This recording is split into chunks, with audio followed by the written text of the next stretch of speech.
Amém, amém. Que Deus abençoe a todos os irmãos. Vamos fazer uma breve oração, pedindo graça ao Senhor para este momento, porque a palavra do Senhor, ela é viva e eficaz, e ela penetra, né? Ela penetra nas profundezas da alma e do espírito, e ela transforma os corações.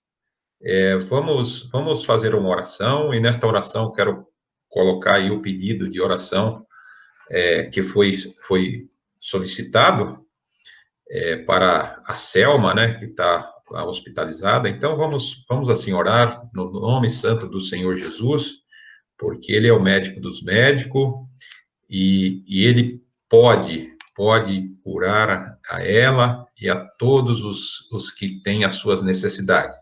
Então, oremos. Pai amado, Pai santo, louvamos o teu santo nome, agradecido a ti, ó Pai amado, por esta oportunidade de nos reunirmos virtualmente, Senhor, para falar da tua palavra, para recitar a tua palavra, Senhor, pois a ela nada podemos tirar e nada podemos acrescentar. Ela está posta, Senhor, mas ela é apta para transformar os nossos corações. Também, Senhor, queremos apresentar a Ti o pedido de oração para que Tu intervenha na vida e na saúde da Selma, que ela foi acometida, Senhor, por este mal que assola a terra nestes últimos dias. Mas em Ti, Senhor, está o poder e a cura, e nós intercedemos no nome santo de Jesus, que o Senhor é, nós, no teu nome, repreendemos este mal na vida da Selma, Senhor. Que ela retorne para a sua família com saúde, restabelecida em paz. Nós te pedimos em nome de Jesus. E agora, Senhor, também nos apresentamos a ti, para que tu, Senhor, possa fazer uso da tua palavra, que humildemente, Senhor, me prontifiquei para falar em teu nome nesta noite, juntamente com os nossos irmãos. Nos abençoe, Senhor, nos conceda graça, nos fortaleça, nosso espírito, nos vivifique. Em nome de Jesus, assim pedimos. Amém. Então, amados irmãos, é com alegria que a gente participa desse grupo. Eu, para quem não me conhece, eu sou Valdinei,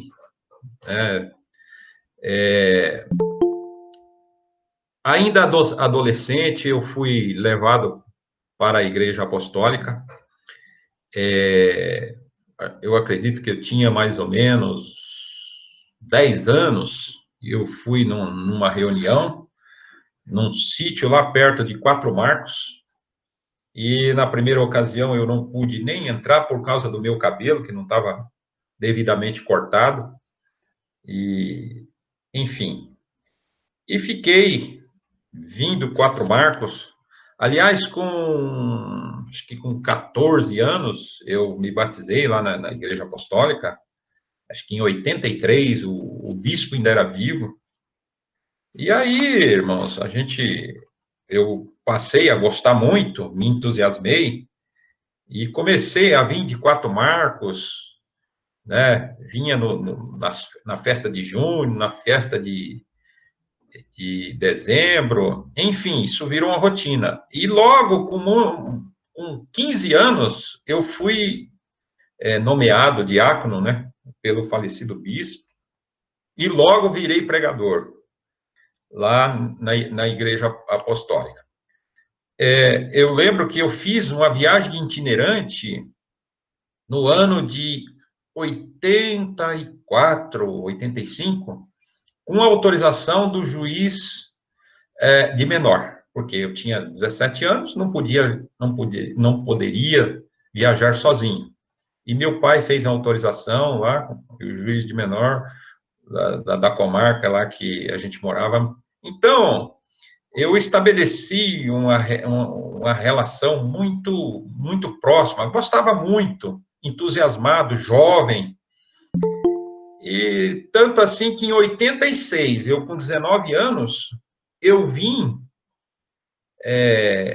numas férias minha, eu fiz uma viagem de itinerante e logo depois eu vim morar em São Paulo. Trabalhei no escritório durante quase 4 anos. Se eu contar o período, que acho que eu viajei uns 6 meses de itinerante, então com 18 anos, bem jovem, eu trabalhei acho que 4 anos. 3 anos e 8 meses eu trabalhei no departamento pessoal da igreja, de 86 até 90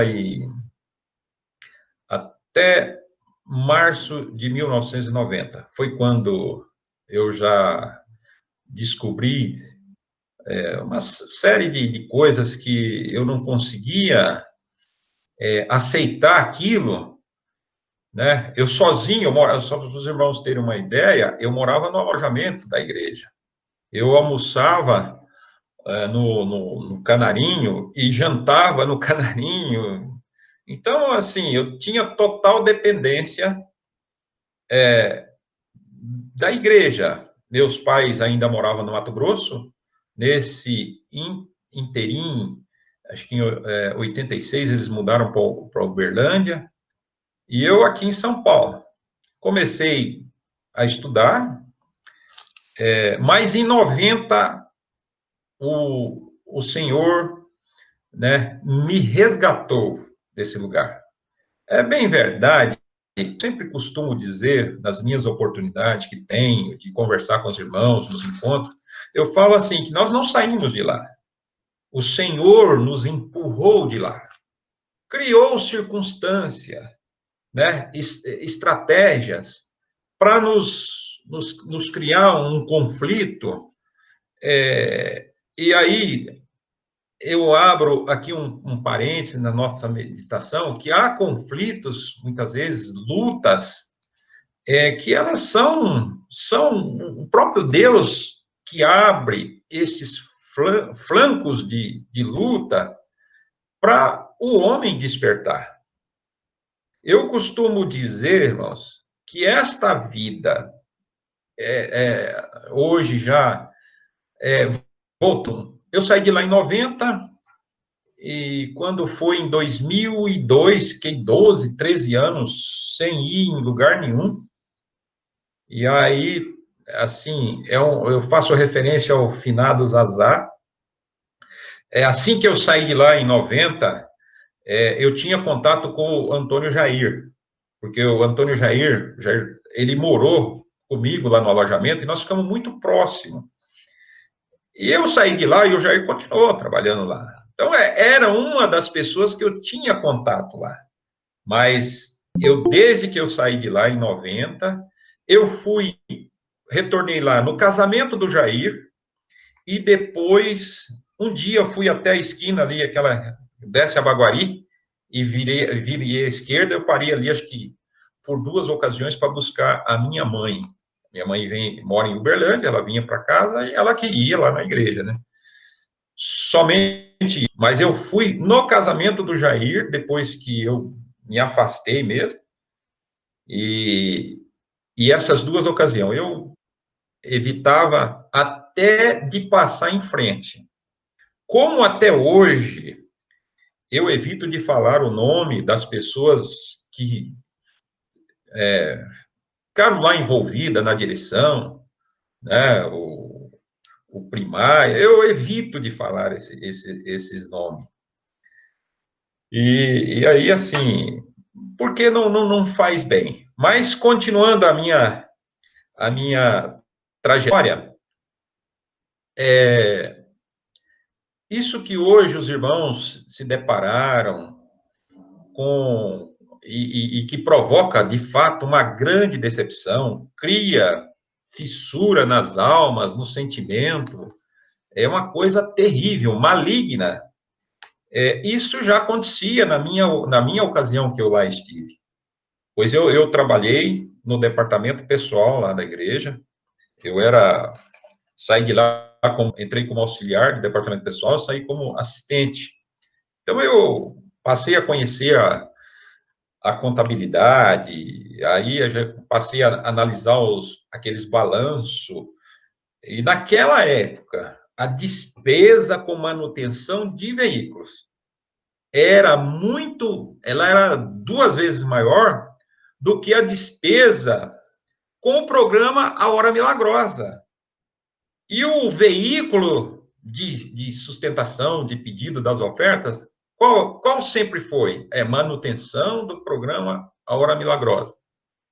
E eu via lá, manutenção de veículos era maior do que... Isso está nos balanços. Se alguém tiver essa curiosidade, isso se verifica nos balanços desde aquela ocasião.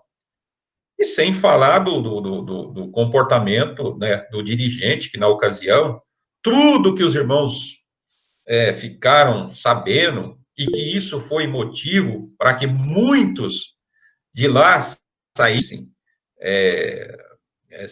o assédio às mulheres, desde aquela época existia.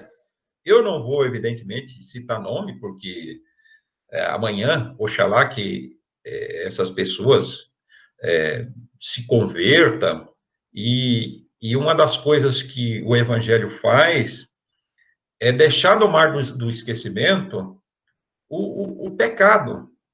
Então, o nosso próprio Deus, ele joga no mar do esquecimento.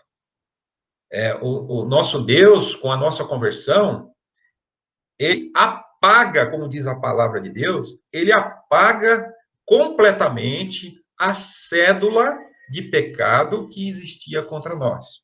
Ela é cravada na cruz de Cristo. Então, assim, para a gente ser breve nessas considerações, eu tive um processo também muito difícil. Eu não vou dizer que esse processo meu de saída de lá foi mais difícil do que dos irmãos nessas ocasiões contemporâneas. O grande problema, irmãos, é que na ocasião, eu não tinha nenhum ombro para dividir as minhas decepções, as minhas angústias. E eu lembro que quando a gente encontrava alguém que aceitava conversar a respeito, depois dessas pessoas eu tive não duas pessoas que ficava procurando assunto para levar lá para as pessoas interessadas. E eu confesso aos irmãos que depois que eu saí, eu andei muito tempo com medo, porque eu estudei em Mogi das Cruzes, eu descia 11 horas, 11h30 no Tatuapé, e seguia eu passava numa pracinha, eu morei durante 7 anos na rua Terra Roxa, tinha que passar uma pracinha que subia um escadão cheio, escuro, ar. Sinceramente, eu tinha muito medo de passar ali, diante da possibilidade, né, de se concretizar as ameaças que tinha sobre a minha pessoa. Mas Deus foi bom, Deus me guardou, e hoje lá já se vão 30 anos, e assim, eu tenho já poucas lembranças, e procuro nem lembrar. Então, graças a Deus, eu digo para os irmãos que, para a glória de Deus, eu me sinto, assim, completamente curado, e com a minha alma, meu sentimento totalmente restabelecido.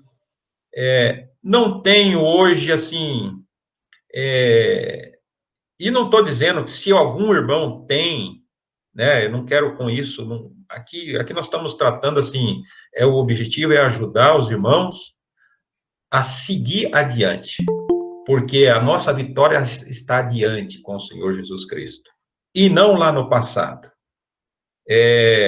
Eu sei que tem processos que as pessoas precisam falar, precisam trocar, E a Bíblia diz isso, que a gente tem que chorar com os que choram, né? A gente tem que rir com os que riem, se alegrar com os que se alegram e chorar com os que choram.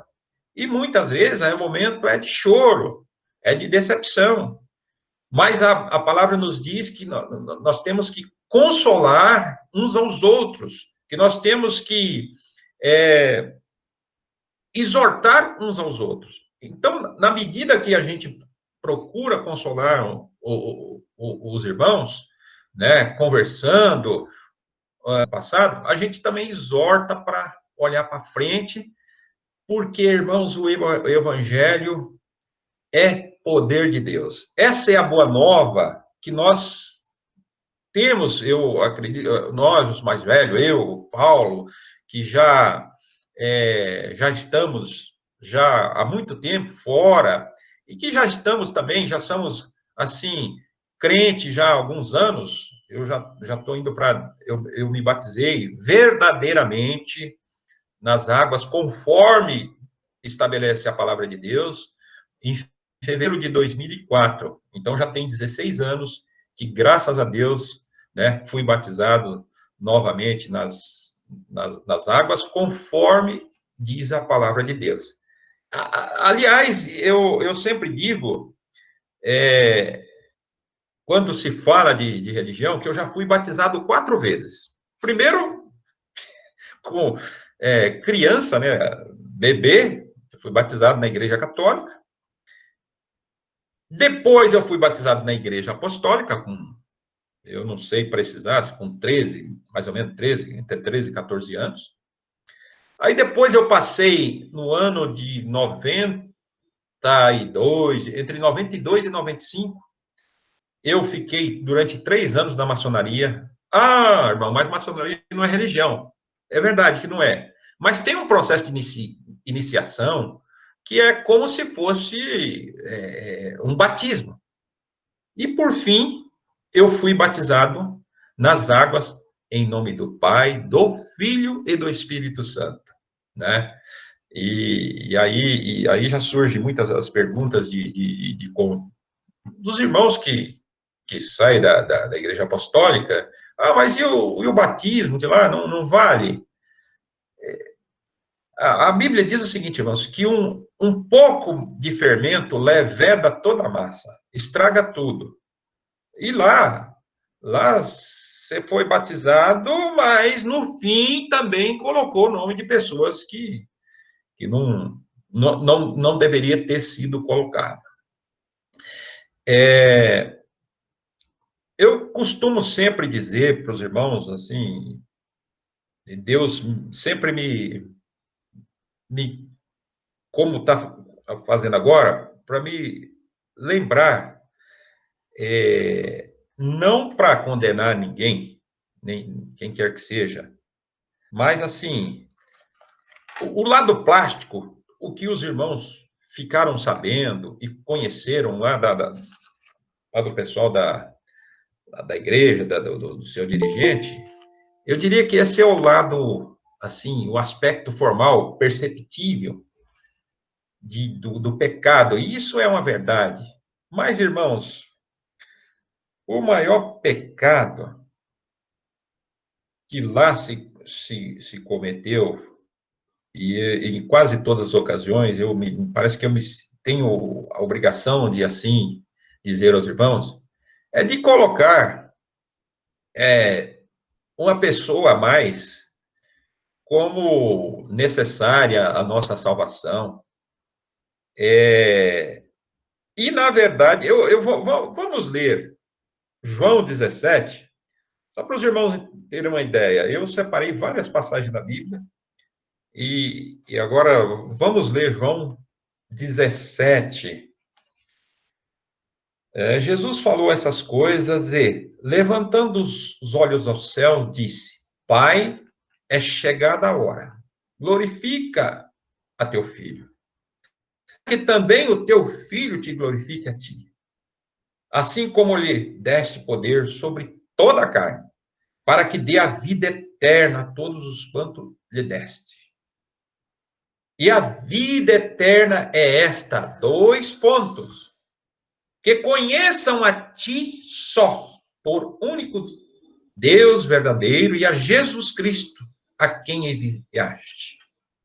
Eu glorifiquei-te na terra, tendo consumado a obra que me deste a fazer.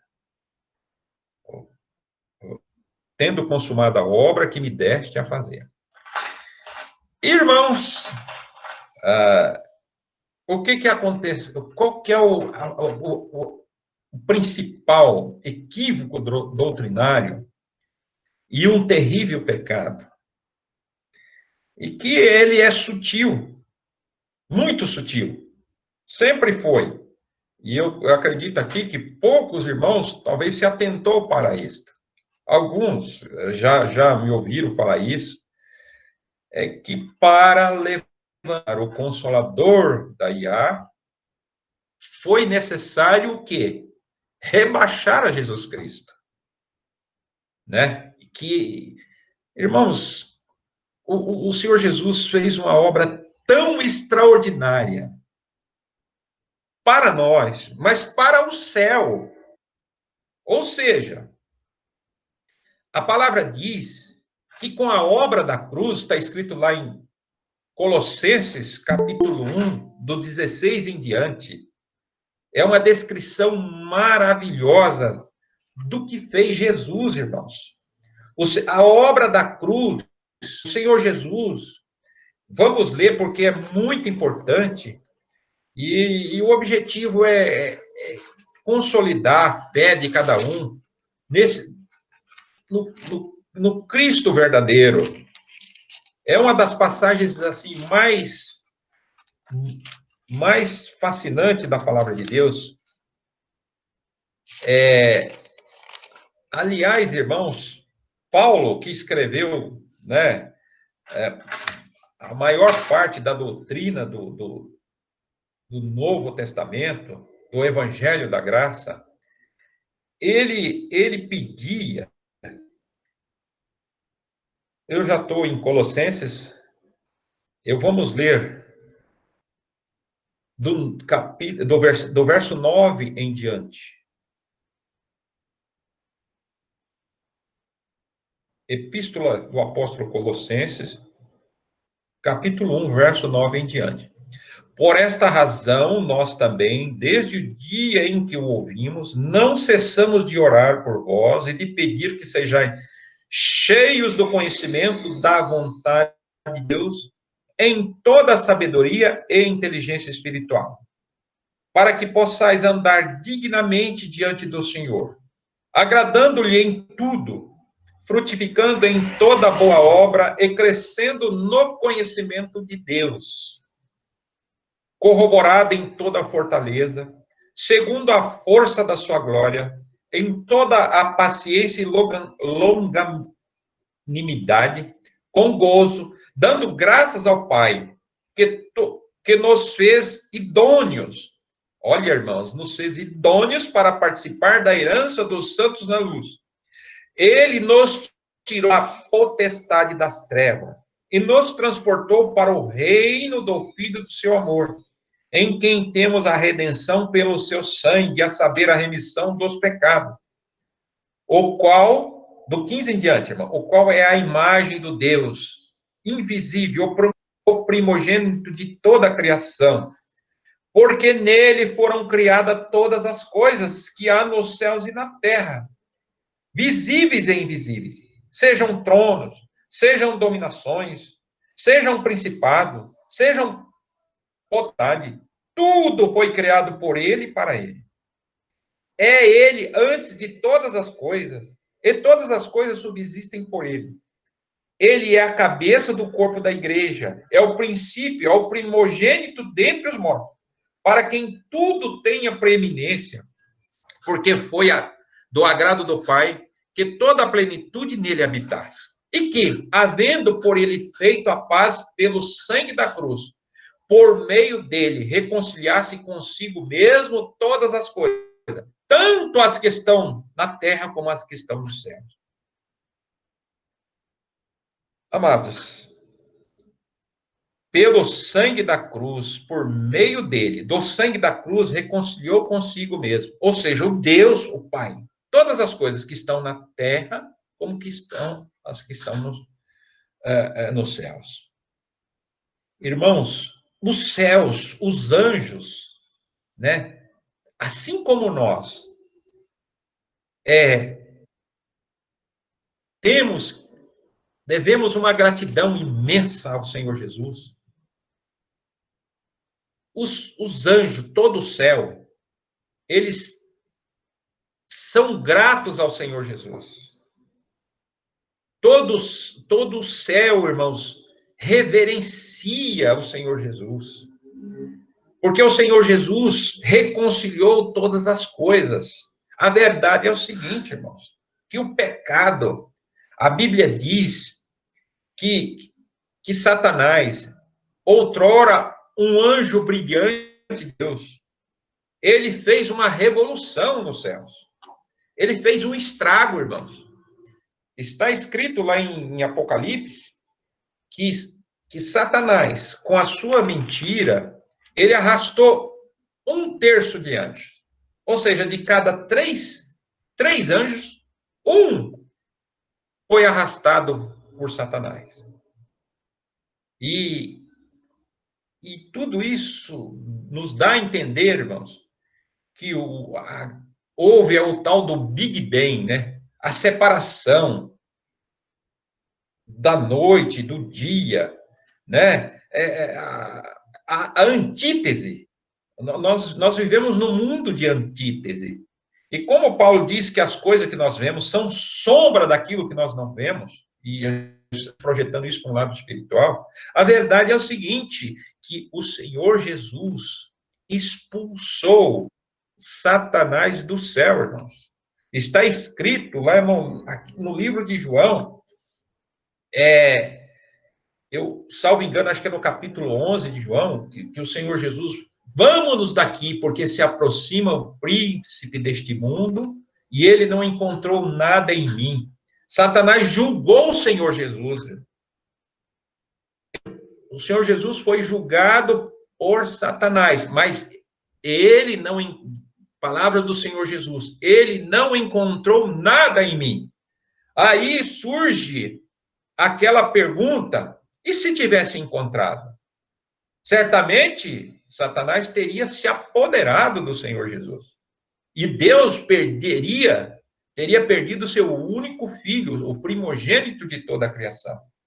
E eu estou fazendo essa menção para os irmãos entender qual é a grande falha, o grande pecado que se comete nesse lugar de onde nós saímos.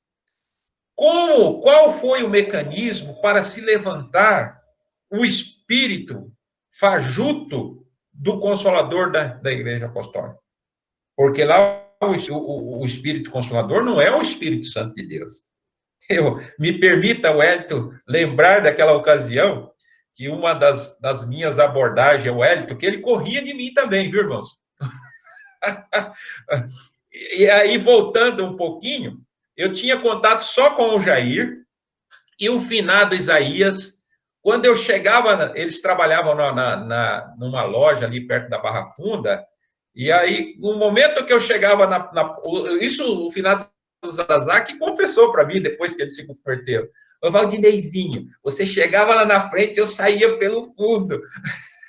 Então, irmãos, todo mundo virou as costas, eu não tinha mais contato com ninguém, e eu estou misturando as duas coisas, mas para a gente contextualizar, eu sei que depois, passado anos, o finado Isaías se converteu, e foi ele se converteu na Assembleia de Deus Nipo Brasileira, e aí um dia eu encontrei ele já não fugiu mais de mim, e aí ele falou, Valdinei, eu estou indo assim, num lugar assim, e, enfim, quando Deus me buscou, eu estava solto, sem ir em lugar nenhum, eu lembrei do que o Isaías me falou, do local que ele estava indo. Foi onde eu procurei a Assembleia de Deus Nipo Brasileiro, que era ali no metrô São Joaquim, onde nós iniciamos essa caminhada com o Senhor Jesus.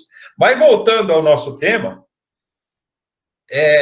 o Senhor Jesus, ele diz lá em Lucas que ele viu Satanás cair como um raio do céu. Ou seja, até o sacrifício da cruz, até a consumação da obra de Deus, do grande amor de Deus.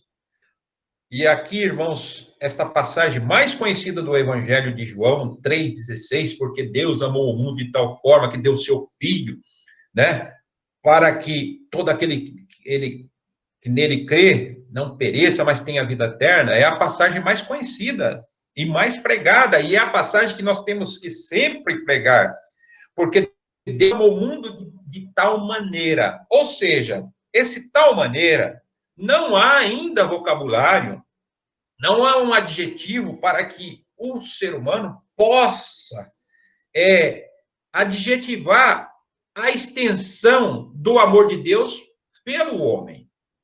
Por isso que eu digo que essa nossa breve história do nosso tempo, vamos lá, de largos anos, de 90 a 100 anos, eu acredito, irmãos, que tenha um único objetivo, para que a pessoa, com a sua alma, levante a sua alma e reconheça que Deus é Deus, que o Senhor é o Senhor, porque a palavra da salvação, que está lá escrito lá em Romanos, é que com o coração se crê para a justiça e com a boca se faz a confissão da fé.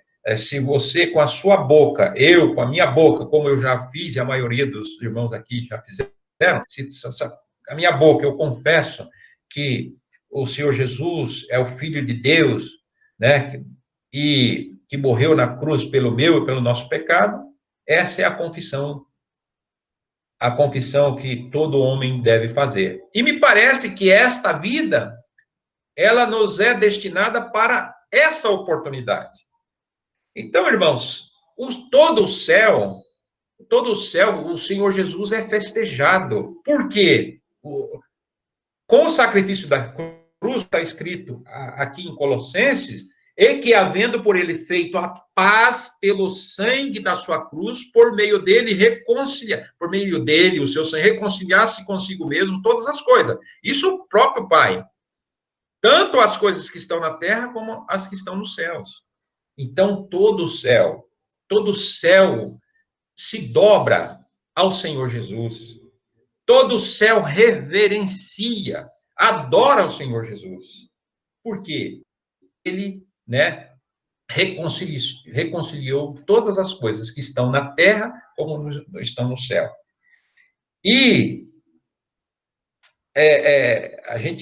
eu vou procurar encaminhar aí uma conclusão, porque senão nós vamos muito longe. A Bíblia diz que todo joelho, se dobrará e confessará, que Jesus Cristo é o Senhor. E para o cristão, para aquele que crê, será para a glória de Deus. E bem-aventurado aqueles que pagam. Mas concluindo a mensagem, irmãos, qual é o grande e o terrível erro doutrinário que se cometeu lá? Dizer que o Senhor Jesus, coitadinho, não completou a sua obra. Isso está escrito no livro, o Espírito Santo e o Consolador, escrito pela falecida missionária, que Jesus, por circunstâncias daquela época, não completou a sua obra. Veja só, irmãos, isso é um absurdo.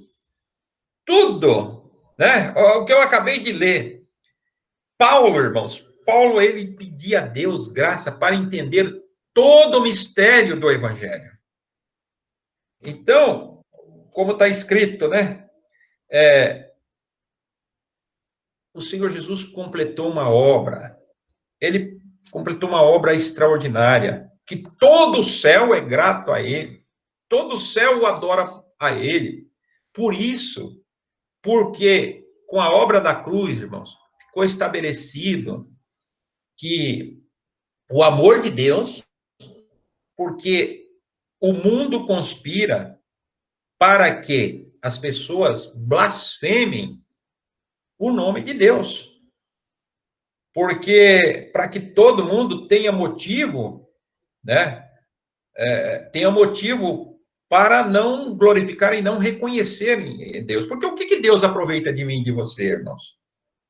Senão a confiança na integridade de Deus. Porque quando a gente fala o amor de Deus, é vago, muitas pessoas não conseguem aprender isso. O grande amor de Deus com o sacrifício da cruz.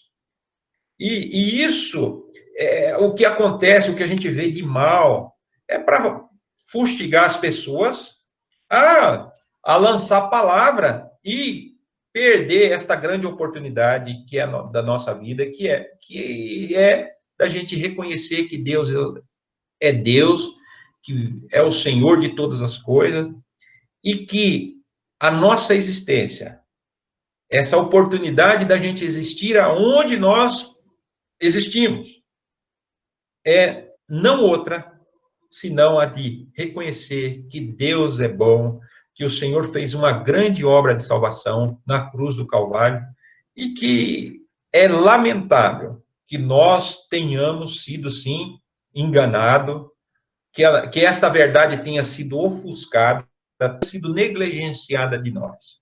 Mas, graças a Deus, o Senhor, de alguma forma, nos atraiu, né? Ele nos buscou, criou uma situação para mim, para você, de uma forma ou de outra, e de lá nós saímos. E hoje, irmãos, hoje eu acho que os apostólicos têm muitas razões. Usando de uma expressão, né, popular, tem mais de 1000 razões para adorar ao Senhor, primeiro pela salvação. A nossa vida, irmãos, a nossa vida é muito passageira. Ou seja, já se faz 30 anos que eu deixei a igreja apostólica. Né? Parece, o corpo vai ficando velho, eu já começo a esquecer as coisas, e a gente já... Então, é muito rápido, mas aprove ao Senhor, graças ao Senhor, glórias ao nosso Deus, que nos encontrou e nos colocou, nos está ensinando. Oxalá que os irmãos, né, que recém saiu de lá, né, esqueçam, é um conselho de, vamos dizer assim, de um mais velho, pelo menos, de quem de lá saiu.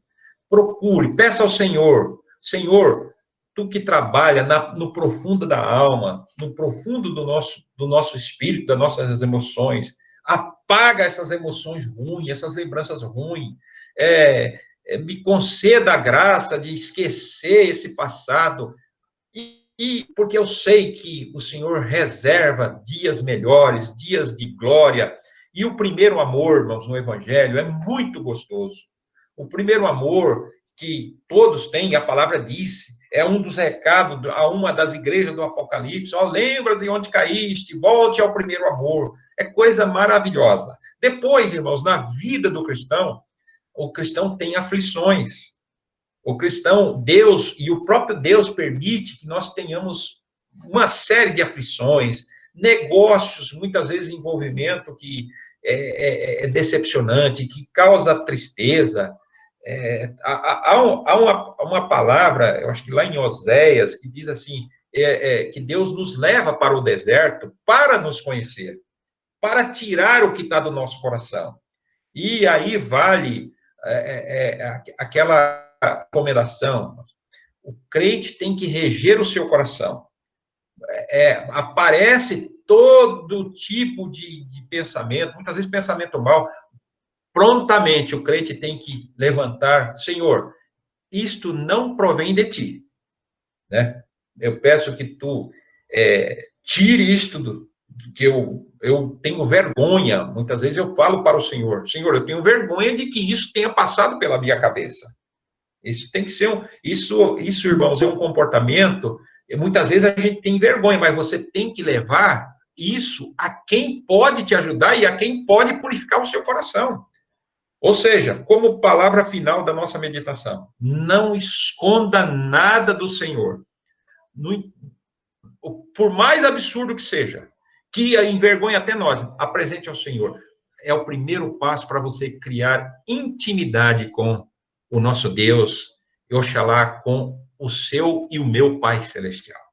Que Deus abençoe os irmãos, todos tenham a paz do Senhor Jesus, e a caminhada é essa, é avante e adiante, e o Senhor está conosco.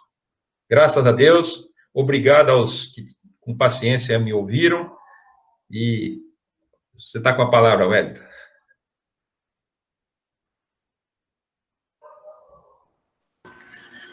Glória a Deus. Maravilha. Glória a Deus. Bendito o nome do Senhor. E Deus é maravilhoso, né? Deus nos resgatou e hoje a gente vive na luz. Eu gostaria de agradecer, Valdinei, a sua participação. Eu sei que foi de última hora. A pessoa que ia trazer a mensagem, ela disse que não estava se sentindo muito bem, pediu para prorrogar, né? Para ela trazer mais para frente. E eu entrei em contato com o Valdinei e ele prontamente atendeu aí o nosso pedido. E eu louvo a Deus pela sua vida, pela palavra que você trouxe. Foi um instrumento e que nos deixou muito felizes. E só completando aí, um dia eu encontrei ele, eu ainda estava lá, e ele me encontrou ali na rua Tuiuti, e eu querendo fugir dele, e ele me chamou. Opa, estão me ouvindo? E ele me chamou, pegou a Bíblia, vem aqui. E aí ele falou, vem cá, abriu lá em João, acho que 14, né? 14:26. 14:26, e ele leu lá para mim e falou assim, você quer ler como você leu para mim?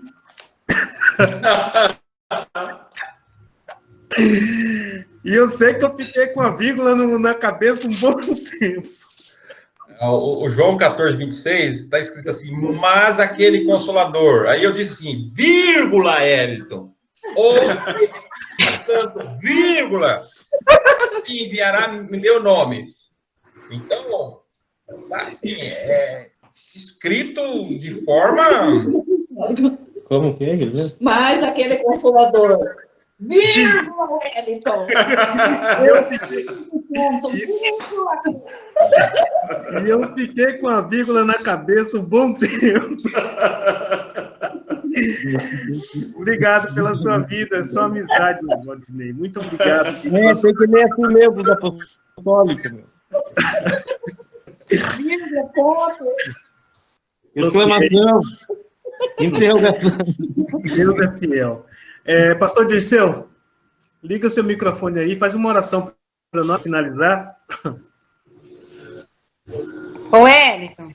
Oi. Senhor, meu Deus e meu Pai, neste momento nós queremos agradecer a Ti pela nossa libertação, pela nossa salvação em Jesus Cristo, porque por intermédio da Tua palavra, Senhor, hoje nós somos e reconhecemos que somos os Seus filhos, lavados pelo sangue do Cordeiro. Ó Senhor, eu quero neste momento pedir por cada irmão que eles venham ter dentro do seu coração o desejo de aprender a cada dia mais a respeito da Tua palavra. Senhor, eu oro por aqueles que estão passando por momentos difíceis, de aflições, de dor. Senhor, eu creio na Tua palavra e sei que através da oração muitos podem ser alcançados neste momento. Obrigado, Senhor, por este dia, por esta semana, por este mês, Senhor, que está terminando e cremos que nos próximos dias nós estaremos também na Tua presença, sempre glorificando e exaltando o Teu santo nome. Obrigado por tudo, Senhor, e nós oramos em nome de Jesus. Amém. Amém. Alguém me chamou aí e ia falar alguma coisa.